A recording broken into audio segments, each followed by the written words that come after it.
നമസ്കാരം. പ്രായമായവർക്കും ഒരു യൂട്യൂബ് ചാനൽ തുടങ്ങാം എന്ന വീഡിയോയുടെ 3-ാം ഭാഗമാണിത്. എല്ലാവർക്കും കേൾക്കാൻ ആകാംക്ഷയുള്ളൊരു വിഷയമാണല്ലോ യൂട്യൂബ് വരുമാനം, അല്ലേ? ഒരു ചാനൽ തുടങ്ങുന്നതിന് മുൻപ് യൂട്യൂബ് മോണിറ്റൈസേഷൻ അഥവാ യൂട്യൂബ് വരുമാനത്തെപ്പറ്റി അത്യാവശ്യം അറിഞ്ഞിരിക്കേണ്ട ചില പ്രധാനപ്പെട്ട വിവരങ്ങളാണ് ഇന്നത്തെ വീഡിയോ. ഏതൊക്കെ ഘടകങ്ങളെ ആശ്രയിച്ചാണ് ഈ യൂട്യൂബ് വരുമാനം കൂടുന്നതും കുറയുന്നതും എന്നൊക്കെ നമുക്ക് വ്യക്തമായി മനസ്സിലാക്കാം. 1000 വ്യൂസിന് എത്ര രൂപ എന്നതാണ് യൂട്യൂബിൻ്റെ കണക്ക്. 1000 വ്യൂസിന് ഓരോ ചാനലിനും ഓരോ വീഡിയോയ്ക്കും വരെ വ്യത്യസ്തമായ തുകയായിരിക്കും ലഭിക്കുക. ചില സീസണിലൊക്കെ അപ്രതീക്ഷിതമായി നമുക്ക് വ്യൂസ് കൂടാറുണ്ട്. അതിനൊരു എക്സാമ്പിളും ഞാൻ ഈ വീഡിയോയിൽ കാണിക്കുന്നുണ്ട്. എൻ്റെ ഈ ചാനൽ മോണിറ്റൈസ് ചെയ്യാൻ അപ്രതീക്ഷിതമായി എന്നെ സഹായിച്ച ബദാമിൻ്റെ ഒരു വീഡിയോ ആണ് ഇന്നത്തെ ബാക്ക്ഗ്രൗണ്ടിൽ കാണിക്കുന്നത്. ഈ വീഡിയോയുടെ പൂർണ്ണരൂപം ഞാൻ എൻ്റെ സ്ക്രീനിൽ കൊടുത്തേക്കാം, താല്പര്യമുള്ളവർക്ക് കാണാം. വളരെ ഉപകാരപ്രദമായ ഒരു വീഡിയോ ആണിത്. സാധാരണയായിട്ട് ഒരു ചാനൽ മോണിറ്റൈസ് ചെയ്യാനായിട്ട് നമുക്ക് 1000 സബ്സ്ക്രൈബേഴ്സും 4000 വാച്ച് അവർ, അതായത് നമ്മളുടെ വീഡിയോ കാണുന്ന മണിക്കൂറുകൾ എത്രയാണെന്ന് വെച്ചാൽ 4000 ആവശ്യമാണ്. ഇത് ഒരു വർഷത്തിനുള്ളിൽ പൂർത്തിയാക്കണം എന്നാണല്ലോ നമ്മൾ കേട്ടിട്ടുള്ളത്. എന്നാൽ ഒരു വർഷം കഴിഞ്ഞാലും കുഴപ്പമില്ല. എപ്പോഴാണോ 4000 മണിക്കൂർ പൂർത്തിയാക്കുന്നത് അതിന് തൊട്ട് മുൻപുള്ള 365 ദിവസത്തെ മണിക്കൂറുകളാണ് അവർ കൗണ്ട് ചെയ്യുന്നത്. അതായത് ഏറ്റവും ഒടുവിലത്തെ 365 ദിവസം. അങ്ങനെ വരുമ്പോൾ നമ്മൾ ചാനൽ തുടങ്ങിയ സമയത്ത് നമുക്ക് കിട്ടിയ വാച്ച് അവർ കൂട്ടാൻ പറ്റില്ല. ചിലപ്പോൾ അതിലൊക്കെ ചില നല്ല വാച്ച് അവേഴ്സ് കിട്ടിയ വീഡിയോസ് കാണും. അതുകൊണ്ടാണ് ഒരു വർഷത്തിനകം നമ്മുടെ ക്രൈറ്റീരിയ കംപ്ലീറ്റ് ചെയ്യണമെന്ന് പറയുന്നത്. എൻ്റെ ചാനൽ മോണിറ്റൈസ് ചെയ്യാൻ 1 വർഷവും 2 മാസവും എടുത്തു. അപ്പോൾ അവസാനത്തെ 365 ദിവസത്തെ കണക്കാണ് യൂട്യൂബ് കൗണ്ട് ചെയ്തിരിക്കുന്നത്. എല്ലാവർക്കും മനസ്സിലായെന്ന് വിചാരിക്കുന്നു. അപ്പോൾ അതുകൊണ്ടാണ് 1 വർഷത്തിനകം ചാനൽ മോണിറ്റൈസ് ചെയ്യണമെന്ന് പൊതുവേ പറയുന്നത്. ഇതിന് തൊട്ട് മുൻപത്തെ എൻ്റെ വീഡിയോയിൽ, അതായത് പാർട്ട് 2-ൽ എൻ്റെ ആദ്യത്തെ യൂട്യൂബ് വരുമാനത്തിൻ്റെ കഥ പറഞ്ഞുവല്ലോ. ചാനൽ മോണിറ്റൈസ്ഡ് ചെയ്യുന്നത് ബുദ്ധിമുട്ടുള്ള കാര്യമാണല്ലേ എന്ന് 1-2 പേർ എന്നെ ഫോണിലൂടെ വിളിച്ച് അന്വേഷിച്ചിരുന്നു. അപ്പോൾ ഇവിടെ എനിക്ക് അതുമായി ബന്ധപ്പെട്ടൊരു ക്ലാരിഫിക്കേഷൻ തരേണ്ടതുണ്ട്. നമ്മുടെ മൊബൈൽ സ്ക്രീനിൽ ഇതുപോലെ ഹൊറിസോണ്ടലായിട്ട് കാണുന്നതിനെയാണ് വീഡിയോസ് എന്ന് പറയുന്നത്. എത്ര മിനിറ്റ് വേണമെങ്കിലും നമുക്ക് എടുത്ത് അപ്ലോഡ് ചെയ്യാം വീഡിയോസ്. അതേസമയം ഇതുപോലെ നീളത്തിൽ, അതായത് വെർട്ടിക്കലായിട്ട് കാണുന്ന, അതായത് സ്ക്രീൻ മൊത്തം കാണും, ഇതിനെയാണ് നമ്മൾ ഷോർട്സ് എന്ന് പറയുന്നത്. ഇത് 1 മിനിറ്റിന് മാക്സിമമേ പാടുള്ളൂ. 1 മിനിറ്റിന് മുകളിലേക്ക് പോകാൻ പാടില്ല ഈ വീഡിയോ ഇടുന്നത്. ഈ ഷോർട്ട് വീഡിയോസിന് പൊതുവേ വ്യൂസ് കൂടുതലായിരിക്കും. നമ്മൾ അങ്ങോട്ട് ഇടുന്നതിന് മുമ്പ് തന്നെ 1 മിനിറ്റല്ലേ ഉള്ളൂ മാക്സിമം. ഒരുപാട് പേരത് കാണും. പക്ഷേ ഷോർട്ട് വീഡിയോസിന് കിട്ടുന്ന വാച്ച് അവർ നമ്മുടെ മോണിറ്റൈസേഷൻ ക്രൈറ്റീരിയ ഇല്ലേ, 4000 മണിക്കൂറുകൾ, അതിലിത് കൂട്ടില്ല. എന്നാൽ ഷോർട്സ് ഇടുന്നതുകൊണ്ടുള്ള ഗുണം എന്ന് വെച്ചാൽ കുറച്ച് കൂടുതൽ നമുക്ക് സബ്സ്ക്രൈബേഴ്സിനെ കിട്ടും. ആ സബ്സ്ക്രൈബേഴ്സ് തന്നെ ആവണമെന്നില്ല നമ്മുടെ വീഡിയോസ് കാണുന്നത്. ചുരുക്കി പറഞ്ഞാൽ വീഡിയോസിൽ നിന്ന് കിട്ടുന്ന വാച്ച് അവർ മാത്രമേ നമ്മുടെ മോണിറ്റൈസേഷൻ ക്രൈറ്റീരിയ ആയ 4000 അവേഴ്സിൽ ഉൾപ്പെടുത്തുകയുള്ളൂ. ഇനി നമ്മളൊരു യൂട്യൂബ് ചാനൽ തുടങ്ങുമ്പോൾ ആദ്യം തന്നെ നമുക്കൊരു ലക്ഷ്യബോധം വേണം. അതായത് നമ്മൾ എന്തിനാണ് ഈ യൂട്യൂബ് ചാനൽ തുടങ്ങുന്നത്, നമ്മുടെ ഉദ്ദേശം എന്താണ്, നമുക്ക് നമ്മുടെ പാഷന് വേണ്ടിയാണോ, നമ്മുടെ നേരപ്പോക്കിന് വേണ്ടിയാണോ, അതോ നമ്മുടെ സന്തോഷത്തിനോ, നമ്മുടെ ജീവിത അനുഭവം പങ്കിടാനോ, അതോ ഇതിനൊക്കെ പുറമെ സാമ്പത്തിക നേട്ടത്തിന് വേണ്ടി മാത്രമാണോ എന്നും കൂടി കൃത്യമായി നമുക്കൊരു വ്യക്തത ഉണ്ടായിരിക്കണം. ഇപ്പോൾ നമ്മുടെ ആഗ്രഹം സാമ്പത്തിക നേട്ടം മാത്രമാണെങ്കിൽ തീർച്ചയായും നമ്മൾ കുറച്ചുകൂടി ആക്റ്റീവ് ആകണം. നമ്മുടെ കണ്ടൻറ്റ്, അതായത് നമ്മുടെ വീഡിയോയുടെ വിഷയത്തിൽ നമ്മൾ ഫോക്കസ് ചെയ്യണം, ക്വാളിറ്റി കൂട്ടണം. പിന്നെ ഫോട്ടോസും വീഡിയോസും ഒക്കെ നല്ലതായിരിക്കണം. നല്ല കണ്ടൻറ്റ്, നല്ല വിഷയമാണെങ്കിൽ തീർച്ചയായിട്ടും വ്യൂസ് കൂടും, അതോടൊപ്പം വരുമാനവും കൂടും. ഞാനിപ്പോൾ എനിക്ക് ഇഷ്ടമുള്ള വീഡിയോ ആണ് ഞാനിടുന്നത്. അതല്ല ട്രെൻഡിങ് ആയിട്ടുള്ളത് ഏത് സബ്ജക്റ്റാണെന്ന് നമുക്ക് അതും യൂട്യൂബിൽ നിന്ന് മനസ്സിലാക്കാം. അപ്പോൾ സീസണലായി വീഡിയോ ഇടണം.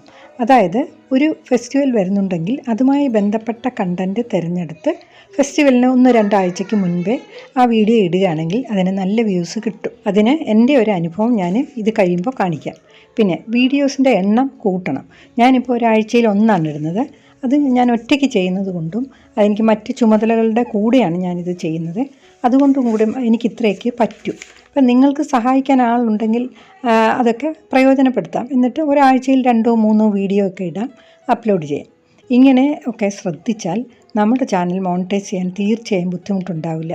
2-3 മാസത്തിനുള്ളിൽ മോണിറ്റൈസ് ആവുന്ന എത്രയോ ചാനലുകളുണ്ട്. അതുകൊണ്ട് ഞാനിപ്പോൾ പറഞ്ഞ ഈ കാര്യങ്ങളൊക്കെ ഒന്ന് ശ്രദ്ധിച്ച് ചെയ്യേണ്ടതുണ്ട്. ഇപ്പോൾ എൻ്റെ ചാനലിൻ്റെ കാര്യം തന്നെ നോക്കാം. ഞാൻ ചാനൽ ആദ്യമായി വീഡിയോ അപ്ലോഡ് ചെയ്തത് ഏപ്രിൽ 2022 10 മാസം കഴിഞ്ഞപ്പോഴാണ് എനിക്ക് 1000 സബ്സ്ക്രൈബേഴ്സ് തികഞ്ഞത്. അതേസമയം വാച്ച് അവർ ഒട്ടും തന്നെ ആയിട്ടില്ലായിരുന്നു. ഈ കുക്കിംഗ് വീഡിയോസിൻ്റെ ചാനലുകളിൽ സാധാരണ 10-15 മിനിറ്റുകളായിരിക്കുമല്ലോ നമ്മുടെ വീഡിയോയുടെ ആവറേജ് ലെങ്ത്.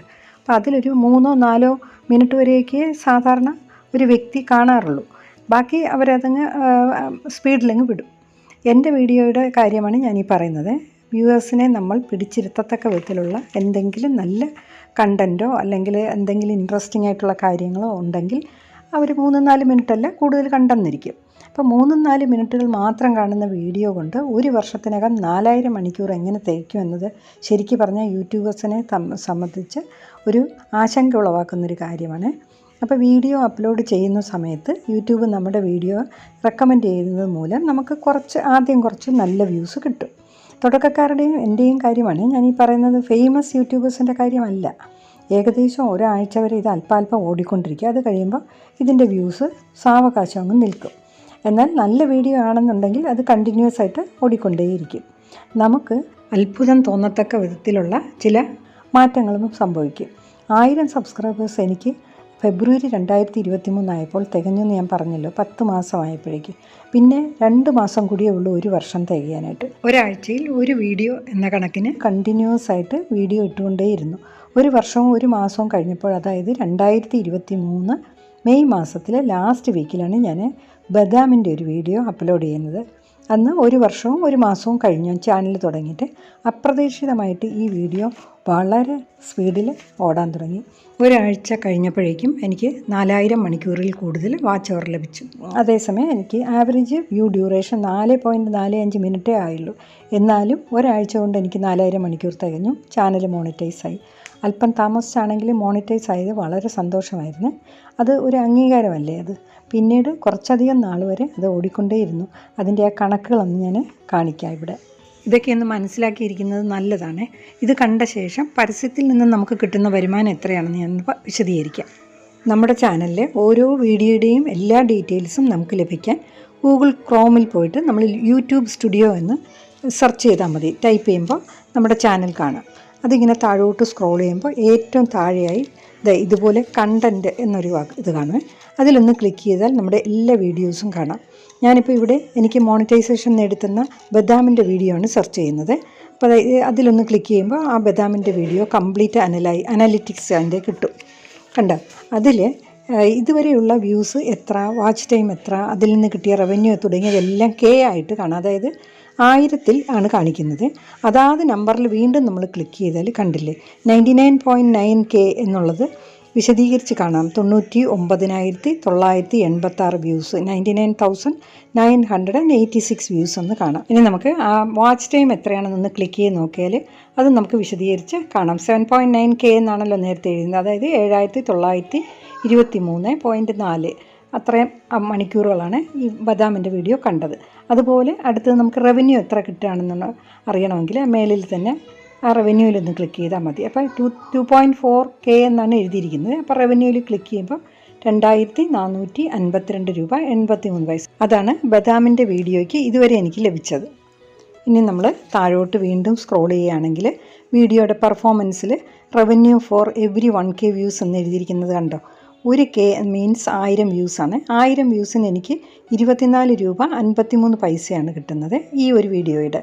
ഓരോ വീഡിയോയ്ക്കും ഓരോ ടൈപ്പ് ചാനലിനും എല്ലാം വ്യത്യാസമായിരിക്കും. ഈ 1000 വ്യൂസിനുള്ളത് വ്യത്യാസപ്പെട്ടിരിക്കും.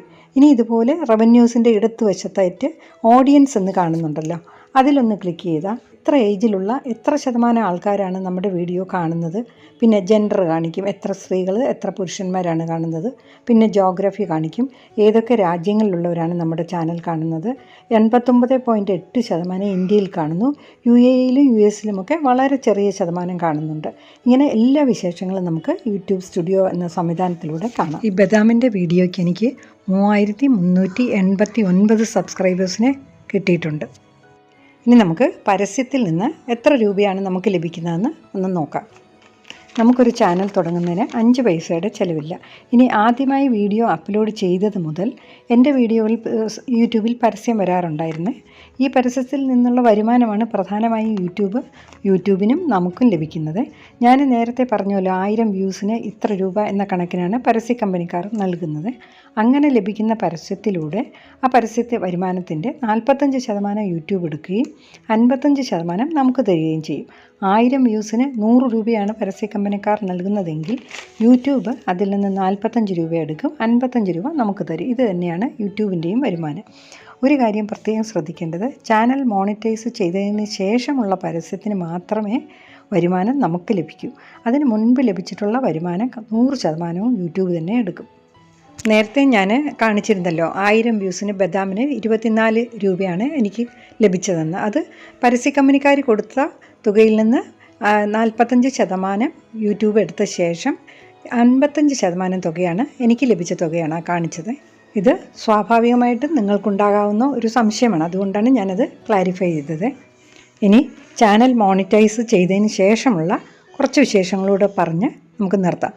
ഓരോ ദിവസവും നമ്മുടെ ചാനലിൻ്റെ വ്യൂസിനനുസരിച്ചുള്ള വരുമാനം എത്രയാണെന്ന് അടുത്ത ദിവസം രാവിലെ തന്നെ നമ്മുടെ റവന്യൂ പേജ് എടുത്ത് നോക്കുമ്പോൾ കാണാൻ പറ്റും. ഒരിക്കൽ ചാനൽ മോണിറ്റൈസ് ചെയ്ത് കഴിഞ്ഞാൽ വളരെ കൃത്യതയോടെ വരുമാനം നമ്മുടെ റവന്യൂ അക്കൗണ്ടിൽ വരും. $100 തികഞ്ഞാൽ മാത്രമേ നമുക്കത് നമ്മുടെ അക്കൗണ്ടിലേക്ക് അയച്ചു തരികയുള്ളൂ.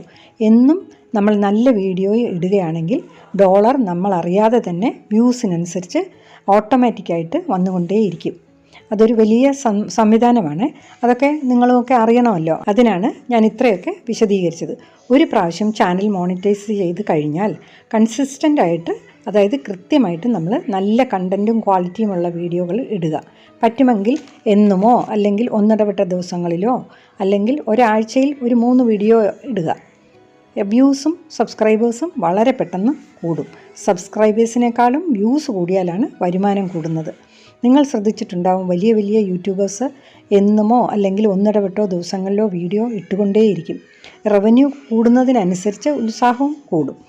ഞാൻ നേരത്തെ പറഞ്ഞുവല്ലോ, സീസണലായിട്ട് ചില വീഡിയോകൾക്ക് വ്യൂസ് കൂടാറുണ്ടെന്ന്. എൻ്റെ ചാനലിലെ ഒരു അനുഭവം ഞാനിവിടെ കാണിച്ചിട്ട് വീഡിയോ അവസാനിപ്പിക്കാം.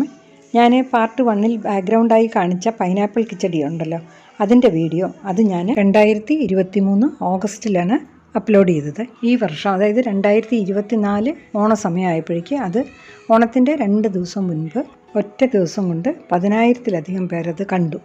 ഓണം കഴിഞ്ഞതോടെ വ്യൂസും കുറഞ്ഞു. ഇതുപോലെ നനച്ചിരിക്കാതെ സീസണലായിട്ട് വ്യൂസ് വരാറുണ്ട്.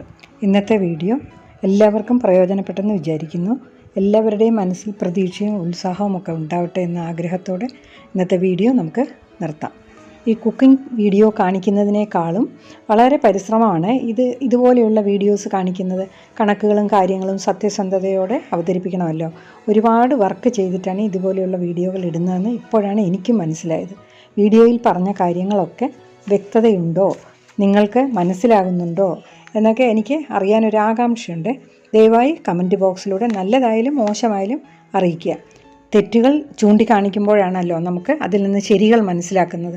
കഴിഞ്ഞ പാർട്ട് 1ഉം പാർട്ട് 2ഉം അതിലും പറഞ്ഞിട്ടുള്ള കാര്യങ്ങൾ ബാക്കിയുള്ളത് അടുത്ത ഭാഗത്തിൽ ഞാൻ വിശദീകരിക്കാം. ഈ പാർട്ട് 1ഉം പാർട്ട് 2ഉം കാണാത്തവരുണ്ടെങ്കിൽ എൻ്റെ സ്ക്രീനിൽ കൊടുത്തേക്കാം, ഒന്ന് കാണുക. ഇപ്പം തന്നെ വീഡിയോ നീണ്ടുപോയി. വീഡിയോ ഇഷ്ടപ്പെട്ടെങ്കിൽ തീർച്ചയായും ലൈക്ക് ചെയ്യണം. സബ്സ്ക്രൈബ് ചെയ്യാത്തവരാണെങ്കിൽ സബ്സ്ക്രൈബ് ചെയ്യാനും മറക്കരുത്. അടുത്ത ആഴ്ച നല്ലൊരു വീഡിയോയുമായിട്ട് വീണ്ടും കാണാം. Thank you.